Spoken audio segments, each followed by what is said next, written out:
अगर डी का मान पॉजिटिव आता है, 0 से बड़ा आता है, अगर डी का मान 0 से बड़ा आता है तब मूल वास्तविक होंगे। कैसे होंगे? मूल वास्तविक होंगे। कैसे होंगे? मूल वास्तविक, यानी रियल नंबर, रियल होंगे। मूल कैसे होंगे? रियल नंबर होंगे। लेकिन कौन से होंगे? भिन्न होंगे, अलग अलग आएंगे दोनों।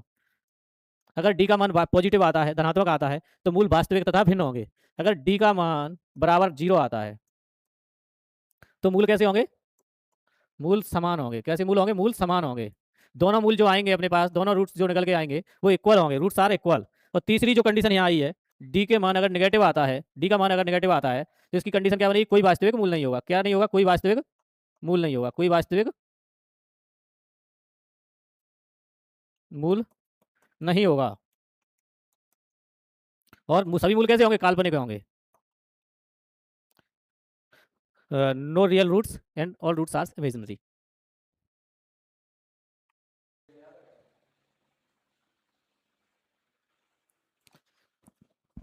एक द्विघात समीकरण 2x² माइनस 3x5 प्लस के 5 बराबर 0 के मूलों की प्रकृति ज्ञात कीजिए।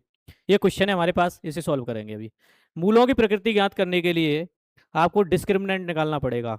डिस्क्रिमिनेंट निकालना पड़ेगा यानी विभक्तकर निकालना पड़ेगा।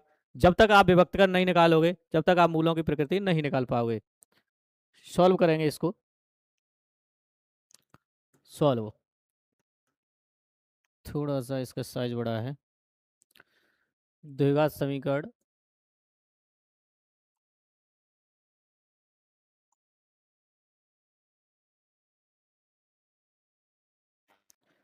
2x² plus sorry 2x² minus के 3x प्लस के 5 बराबर 0। इसके नेचर ऑफ रूट्स निकालने अपन को। क्वेश्चन क्या दिया गया है? 2x² माइनस के 3x प्लस के 5 बराबर 0। कुछ समीकरण नंबर 1 दे लेते हैं इसको। यहाँ लिखेंगे समीकरण 1 की ax² प्लस के bx प्लस के c बराबर 0 से तुलना करने पर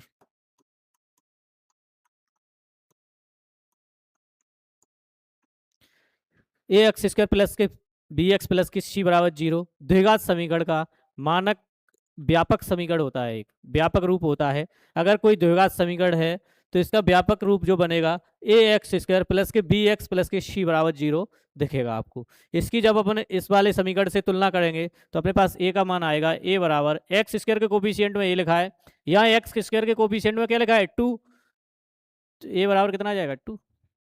b का कोफिशिएंट, यहाँ x का कोफिशिएंट b है, यहाँ x का कोफिशिएंट क्या है? -3। तो b बराबर क्या आ जाएगा? -3। यहाँ c का कोफिशिएंट कितना है? 5। ये तीनों की वैल्यू आ गई अपने पास।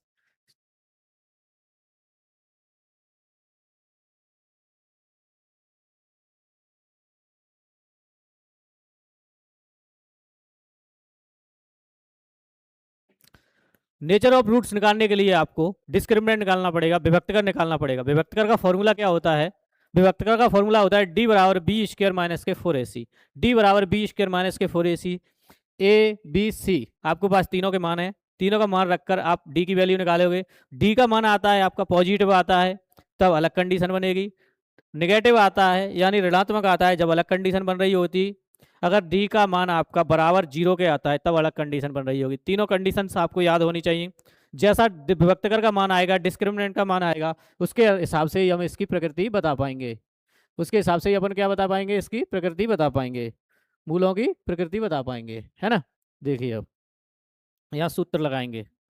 कौन सा सूत्र लगाएंगे? विभक्तकर का। विभक्तकर का डिस्क्रिमिनेंट बोला जाता है इसको।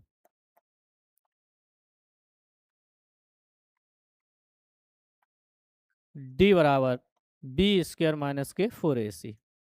भाई b का मान यहाँ दिया गया है -3 का स्क्वायर, माइनस की जगह माइनस लगाएंगे। 4 लिखा है 4 लिख दो, जहाँ a लिखा है a का मान लिख दो, कितना दिया गया है? 2। जहाँ c लिखा है c का मान लिख दो, कितना दिया है? 5। ठीक है ना।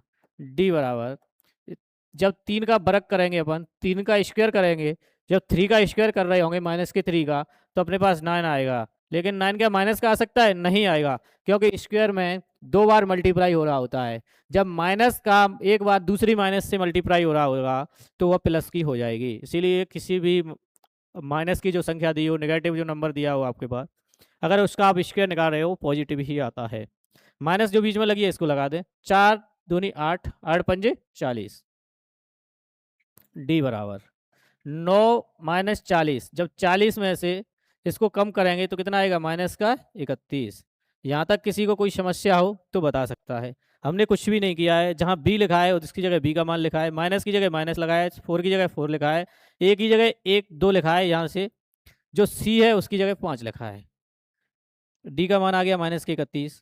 तो डी का मान 0 से बड़ा है या छोटा है, यह देखना है यहाँ। अगर 0 के बराबर है, बराबर 0 से बड़ा है या 0 से छोटा है, तो यहाँ क्या कंडीशन बन जाएगी, डी का मान 0 से बड़ा है या छोटा है, या आपको देखना है। इसके लिए जो कंडीशन बन के आती है, कोई वास्तविक मूल नहीं होगा।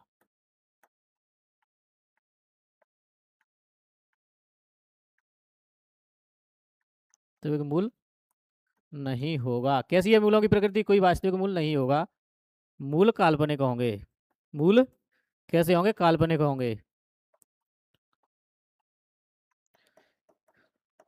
ये कैसे पता चला, जी आपको तीनों याद करनी होंगी। मैं यहाँ आपको एक बार लिखवा देता हूँ, थोड़ा सा याद करने के। इस सवाल तक हो गया, यहीं तक, यह क्वेश्चन यहीं तक है। मैं थोड़ा सा और बता देता हूँ मूलों की प्रकृति के लिए। अगर डी का मान पॉजिटिव आता है, 0 से बड़ा आता है, अगर डी का मान 0 से बड़ा आता है तब मूल वास्तविक होंगे। कैसे होंगे, मूल वास्तविक होंगे। कैसे होंगे, मूल वास्तविक, यानी रियल नंबर, रियल होंगे मूल। कैसे मूल कैसे होंगे, रियल नंबर होंगे, लेकिन कौन से होंगे, भिन्न होंगे, अलग अलग आएंगे दोनों। अगर डी का मान पॉजिटिव आता है, धनात्मक आता है, तो मूल वास्तविक तथा भिन्न होंगे। अगर डी का मान बराबर 0 आता है तो मूल कैसे होंगे, मूल समान होंगे। कैसे मूल होंगे, मूल समान होंगे। दोनों मूल जो आएंगे अपने पास, दोनों रूट्स जो निकल के आएंगे वो इक्वल होंगे, रूट्स आर इक्वल। और तीसरी जो कंडीशन यहाँ आई है, डी के मान अगर नेगेटिव आता है, डी का मान अगर नेगेटिव आता है तो इसकी कंडीशन क्या बनेगी, कोई वास्तविक मूल नहीं होगा। क्या नहीं होगा, कोई वास्तविक मूल नहीं होगा, कोई वास्तविक मूल नहीं होगा। और सभी मूल कैसे होंगे, काल्पनिक होंगे। No real roots and all roots are imaginary.